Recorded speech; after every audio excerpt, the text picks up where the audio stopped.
शेर होते हैं, कुछ आदमखोर होते हैं। आज मैं आपको दो ऐसे आदमखोर लोगों की बात करूंगी जो जानबूझ के हमारी सोसाइटी में प्लांट किए गए। और हम लोग क्योंकि भारतीय सीधे साधे होते हैं, सद्गुणों की कुछ अति होती है हम लोगों के अंदर, भरोसा कर लिया करते हैं, तो वो आदमखोर लोगों को हम लोग पहचान नहीं पाए। और ये लोग समाज के लिए और ज़्यादा खतरनाक इसलिए होते हैं क्योंकि देखिए, जो शेरो शायरी होती है या कविताएं होती हैं या पोइट्री होती है, इनको ह्यूमन माइंड को एक अफेक्ट करने का एक बहुत ज़्यादा ताकत होती है उनके अंदर। आप कविताओं से, पोइट्री से, शेरो शायरी से किसी को जोड़ भी सकते हैं और किसी को तोड़ भी सकते हैं। ऐसे ही दो आदमखोर लोगों की मैं बात करना चाहूँगी। एक तो अब हमारे बीच नहीं है तो उनके बारे में मैं ज़्यादा बात नहीं करना चाहूँगी। एक हमारे बीच में है, आपने उन लोगों का उनका नाम ज़रूर सुना होगा। उनका नाम है मुनव्वर राणा। काफ़ी मशहूर उर्दू शायर हैं और बहुत सालों तक भारतवासियों ने उनको अपने उठा के रखा है। उनकी पोइट्री को बहुत ज़्यादा पसंद किया गया है। लेकिन अभी पिछले कुछ दिनों से उनकी कुछ हरकतें हम लोग देशवासी ऐसी देख रहे हैं, मैं भी काफ़ी दिन से नोटिस कर रही थी।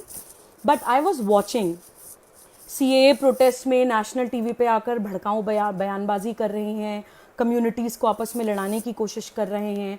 अब एक स्पेसिफिक कम्युनिटी का, मुस्लिम कम्युनिटी का, गवर्नमेंट से, सरकार पे से भरोसा उठाने की कोशिश कर रहे हैं, ह्यूमन मॉन्गरिंग कर रहे हैं, एक गुट को दूसरे गुट के खिलाफ भड़का रहे हैं, डर डाल रहे हैं लोगों के दिमाग में। इसके खिलाफ तो हमारी जो लॉज हैं, हमारी आईपीसी में, इंडियन पीनल कोड में बहुत सारे पनिशेबल ऑफेंसेस हैं जिसमें उनके खिलाफ कार्रवाई हो सकती है और उनको जेल भी हो सकती है चार्जेस प्रूव होने पर, जो कि वो कर रहे हैं। और ना ही सिर्फ खुद कर रहे हैं बल्कि अपनी बेटियों से भी करवा रहे हैं। पूरा परिवार उनका नेशनल टीवी पे बैठकर आजकल जहर के बीज बो रहा है। आज जो मैं ये वीडियो स्पेसिफिकली आपके पास लेकर आई हूँ, उसके पीछे रीजन ये है कि अभी ये सोचिए, राम मंदिर निर्माण के ऊपर जजमेंट आ गया, सब लोगों ने मान लिया, देश में प्यार का, एकात्मता का माहौल है, लेकिन इन लोगों के दिल में जो टीस है वो खत्म होने का नाम ही नहीं ले रही है। अभी 4 दिन पहले उन्होंने एक न्यूज चैनल को एक बाइट दी जिसमें उन्होंने ये बोला कि कोर्ट्स में जस्टिस नहीं होता है, कोर्ट में इंसाफ नहीं होता है, जुडिशरी को वो हमारी डायरेक्टली टारगेट कर रहे हैं। हम एक लोकतंत्र हैं, एक डेमोक्रेसी है, हमारे जो डेमोक्रेसी के पिलर्स हैं, एग्जीक्यूटिव है, लेजिस्लेचर है, जुडिशरी है, हमारी डेमोक्रेसी के एक पिलर को वो डायरेक्टली टारगेट कर रहे हैं और पूरी एकदम दबंगई के साथ उसको बोल रहे हैं, बिना किसी डर के। और उनकी ये स्टेटमेंट सिर्फ वहीं खत्म नहीं हुई, उन्होंने इस देश के सर्वोच्च न्यायालय पे तो उंगली उठाई ही, उन्होंने हमारे उस वक्त के जो then honourable chief justice of India Ranjan Gogoi ji हैं, उनके बारे में इतनी अभद्र टिप्पणी करी है। मैं ये वीडियो लेकर आप लोगों के सामने इसलिए आना चाहती हूँ क्योंकि हम लोग एज अ समाज सो गए हैं।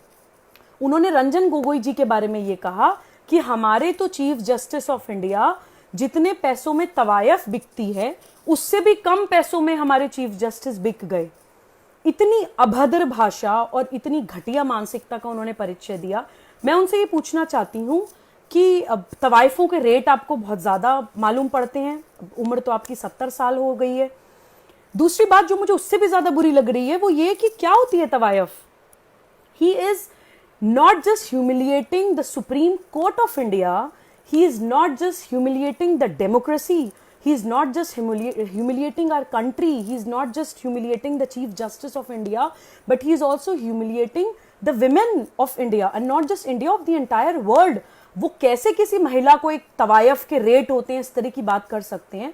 तो ये जो उनकी मानसिकता और ये स्टेटमेंट जो बोली है वो मुझे देश विरोधी, हमारे honourable chief justice of India के विरोधी, पूरे भारत की महिलाओं के विरोधी, और ना ही सिर्फ भारत की बल्कि पूरी दुनिया की महिलाओं के विरोधी मुझे उनकी ये स्टेटमेंट लगी कि कितना गलत मानसिकता का ये लोग हमारे सामने प्रदर्शन कर रहे हैं। शायद यही वजह है कि अपनी बेटियों को हिजाबों में लपेट लपेट कर टीवी पर बैठाते हैं, क्योंकि इनकी जो नजर है वो नजर दूसरी औरतों को एक तवायफ की नजर से ये लोग देखते हैं। महिला, इनकी नजर में महिला के लिए एक तवायफ का वर्ड इस्तेमाल करने में उनकी जबान नहीं लरज रही है। और ये सो कॉल्ड एडुकेटेड, पढ़े लिखे, तालीम याफ्ता, संस्कारी उर्दू पोएट हैं। कहते हैं ना कि आपकी जबान से आपकी परवरिश का पता चलता है। वो परवरिश ये आए दिन नेशनल टीवी पे, चैनल्स पे अपनी दिखा रहे हैं। मैं चाहती हूँ कि वीडियो मुनव्वर राणा तक जरूर पहुंचे और उनको मैं ये भी बोलना चाहती हूँ कि जिन लोगों की आप इंसल्ट कर रहे हैं टीवी चैनल्स पर बैठकर, या आप अपनी ज़बान से जिन लोगों के लिए ह्यूमिलिएटिंग वर्ड्स यूज़ कर रहे हैं, वहां तक पहुंचने के लिए शायद आपको कई जन्म लेने पड़े, और शायद कई जन्म लेने के बाद भी आप वहां तक ना पहुंच पाए। तो इसलिए बोलने से पहले थोड़ा सोचिए, क्योंकि आप पूरे कंट्री के सामने, पूरे देश के सामने एक्सपोज हो रहे हैं। और अभी तो मुझे 2 लाइनें याद आती हैं कि क्योंकि शायर तो मैं नहीं बोलूँगी, क्योंकि मैं भी शेर व शायरी की शौकीन हूँ, मुझे पसंद है उर्दू पोइट्री, उर्दू शेर व शायरी। लेकिन क्योंकि तुकबंदी करते हैं तो मैं भी एक तुकबंदी उनकी इज्जत नवाजी में करना चाहूँगी कि कुछ प्रताप महाराणा होते हैं, कुछ सड़क छाप मुनव्वर राणा होते हैं। क्योंकि उन्होंने अपने सड़क छाप होने का बिल्कुल पूरा पूरा प्रूफ दे दिया है। और मुझे कोई शर्म नहीं है ये कहने में कि मैं एक 70 साल के आदमी के लिए बात बोल रही हूँ, क्योंकि सम्मान उम्र का नहीं होता, सम्मान कर्म का होता है। अगर आप 70 साल के होकर इतनी बेहुदा, इतनी वाहियात बात कर सकते हैं मेरे देश की महिलाओं के खिलाफ, मेरे देश के सीजीआई के खिलाफ, मेरे देश की सर्वोच्च न्यायालय के खिलाफ, मेरे देश के लोकतंत्र के खिलाफ, तो मैं आपकी इज्जत करने के लिए कोई बाध्य नहीं हूं। मेरी मजबूरी नहीं है आपको सम्मान देना। ये एक बात तो मैं बोलना चाहती थी। दूसरी बात, इन लोगों की मानसिकता देखिए किस चीज से पता चलती है कि पूरा इतने सालों केस लड़ने के बाद भी ये लोग मान नहीं पा रहे हैं कि राम मंदिर निर्माण के फेवर में जजमेंट आ गया है, जो कि मैं कहती हूं कि ये सिर्फ then honourable CJI Ranjan Gogoi ji के खिलाफ नहीं है। मैं आपको बताऊं कि ये जो जजमेंट आया था, ये 5 जजेस की कॉन्स्टिट्यूशन बेंच थी और यूनानिमस जजमेंट था। यूनानिमस जजमेंट का मतलब है एक मत होकर, सर्वसम्मति के साथ।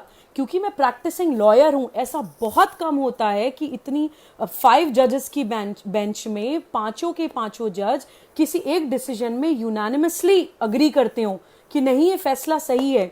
बेंच भी मैं आपको बताना चाहती हूँ, उसमें then chief justice of India honourable Ranjan Gogoi ji थे, उसमें honourable mister justice Sharad Arvind Bobde थे, honourable mister justice DY Chandrachud थे, honourable mister justice Ashok Bhushan ji थे, और honourable mister justice S Abdul Nazeer ji थे। तो ये पांचों जजेस को आप ह्यूमिलिएट कर रहे हैं। एक बात मैं इनको, मुनव्वर राणा जी को और बताना चाहती हूँ, सुनेंगे तो जरूर वो इस वीडियो को, कि आईपीसी के तो चार्जेस आपके खिलाफ लगते ही हैं, आप पे कंटेम्प्ट ऑफ कोर्ट का इतना सीरियस चार्ज लगता है, जो अल्फाज आपने सीजीआई के खिलाफ बोले, कि शायद मुझे लगता है कि थोड़े टाइम जेल में रहकर शायद आपकी अकल ठिकाने आएगी। मुझे तो लगता है सुप्रीम कोर्ट को सुओमोटो कॉग्निजेंस लेना चाहिए और हम लोगों को सबको मिलकर कंप्लेन करनी चाहिए उनके खिलाफ। और जितनी महिलाएं मुझे सुन रही हैं, मैं उनसे भी अपील करती हूं कि नेशनल कमीशन ऑफ विमेन में उनके अगेंस्ट आप कंप्लेन करिए कि उन्होंने महिलाओं के खिलाफ इतनी अभद्र टिप्पणी करी, और उनके खिलाफ कंटेम्प्ट ऑफ कोर्ट का केस भी चलना चाहिए, कंप्लेन होनी चाहिए। जितने भी जो भी मेरे फॉलोअर्स मुझे सुन रहे हैं, मैं उनसे अपील करती हूँ कि अपने उस राइट को एक्सरसाइज करिए, क्योंकि हम लोग एक्चुअली दहाड़ना भूल गए हैं, तभी ये इस तरह की देश विरोधी मानसिकताएं हमारे ऊपर हावी हो गई हैं। वो मानसिकताएं जो हमारी देश में खाती हैं, हम ही लोग उनको सर पे चढ़ाते हैं, और उनकी हर तरह का वो उनका जो भी लाइफस्टाइल है, what ever he is maintaining, it's all because of us, it's all because of this country Bharat, जिसको वो सबसे पहले फॉर ग्रांटेड लेते हैं। हम देशवासियों में, हम लोगों के यहाँ पंचों को परमेश्वर माना जाता है। हमारा जो भी राम मंदिर का जजमेंट आया, हर पंथ के लोगों ने उसको पूरे सम्मान के साथ उसको एक्सेप्ट किया, और ना ही सिर्फ एक्सेप्ट किया बल्कि उत्सव की तरह मनाया है। हमने इतने सालों तक राम मंदिर निर्माण के लिए वेट किया है। लेकिन बहुत से ऐसे फैसले भी होते हैं जो हमारी भावनाओं के खिलाफ भी आ जाते हैं। जल्लीकट्टू का डिसीजन है, सबरीमाला के ऊपर डिसीजन है, दही हांडी के ऊपर जजमेंट आया था। बहुत सारे ऐसे जजमेंट्स आते भी हैं जो हमारी भारतीयों की फीलिंग्स के अगेंस्ट आते हैं, लेकिन हम फिर भी पंचों को परमेश्वर मान के जजमेंट्स को सराखों पे उठाते हैं। फेयरली क्रिटिसाइज करना जजमेंट को आपका एज अ सिटीजन राइट है, लेकिन एक चीफ जस्टिस ऑफ इंडिया के लिए इस तरह की अभद्र टिप्पणी का इस्तेमाल करना, ये ना ही सिर्फ एक क्रिमिनल एक्ट है, बल्कि आपकी एक्चुअली एज अ पर्सन, आपकी पर्सनालिटी और आपकी हैसियत भी लोगों के सामने दर्शाता है। एक चीज मुझे लगता है कि यहाँ पे बात करी है, तो मैं अभी जो गए हैं उनके बारे में भी बात करना चाहूंगी। लेट राहत इंदौरी जी, उनके बारे में मैं थोड़ा सम्मान से बात करना चाहूंगी, क्योंकि वो अपना शरीर छोड़ चुके हैं, और हमारी संस्कृति में कभी भी किसी को शरीर छोड़ने के बाद कुछ बुरा भला नहीं बोला जाता है, उनकी आत्मा की शांति के लिए प्रार्थना करी जाती है, दुआ मांगी जाती है। लेकिन मैं इसलिए बोलना चाहती हूँ क्योंकि ये जो लोग हैं ये एक एक इंडिविजुअल नहीं है, ये इनको लोग फॉलो करते हैं, इनके अल्फाजों की वैल्यू होती है। जो जहर ये लोग समाज में बो के जा चुके हैं या जो जहर ये लोग समाज में बो रहे हैं वो हम लोगों को पहचानने की बहुत ज़रूरत है। राहत इंदौरी साहब ने हमारे उस वक्त के प्राइम मिनिस्टर अटल बिहारी वाजपेयी जी के लिए इतनी ज़्यादा अभद्र सेक्सुअल जोक्स अपने मुशायरों में हज़ारों लोगों के सामने बोले हैं जो एक्सप्लेन होने ज़रूरी हैं भारतवासियों को। आप लोग गूगल पे करिएगा, आपको मिल जाएंगे। उनके घुटनों की तकलीफ तक का उन्होंने मजाक उड़ाया है और एक शेर बोलकर गए थे, सभी का खून शामिल है यहाँ की मिट्टी में, किसी के बाप का हिंदुस्तान थोड़ी है। ये सीधा सीधा कटाक्ष था। ये लोग पॉलिटिकल लोग हैं, ये लोग ये शायर नहीं है। शायर तो इमोशनल होते हैं, शायर का काम होता है लोगों को जोड़ना, शायरी का काम होता है लोगों के दिलों की फीलिंग्स को जगाना, इंसान को इंसान से जोड़ना, मोहब्बत की बात करना, एक रास्ता की बात करना, एक आत्मता की बात करना। ये लोग शायर नहीं है, ये लोग सिर्फ तुकबंदी करने वाले घटिया और सड़क छाप आदमखोर लोग हैं जो एक्चुअली एक स्पेसिफिक कम्युनिटी का खून पी पी कर और हमारे भारतीयों का खून पी पी कर जो है इस देश में सरवाइव कर रहे हैं, जिन्हें हमें अब पहचानने की ज़रूरत है। राहत इंदौरी जी के शेर के जवाब में मैं ये बोलना चाहूँगी कि किसी के बाप का हिंदुस्तान थोड़ी है। अधिकारों की बात ये लोग बहुत करते हैं, कर्तव्य इनको कुछ नहीं। इनको हमेशा बस अधिकार जताना है कि हमारा इस मिट्टी पे राइट है, हमने तो इतने साल शासन किया, हम तो उन मुगलों की आक्रांताओं की औलादें हैं। ये जो इनकी मानसिकता है, ये मानसिकता इनकी ये दर्शाते हैं हमें जगह जगह, और जो हम लोगों को समझने की ज़रूरत है।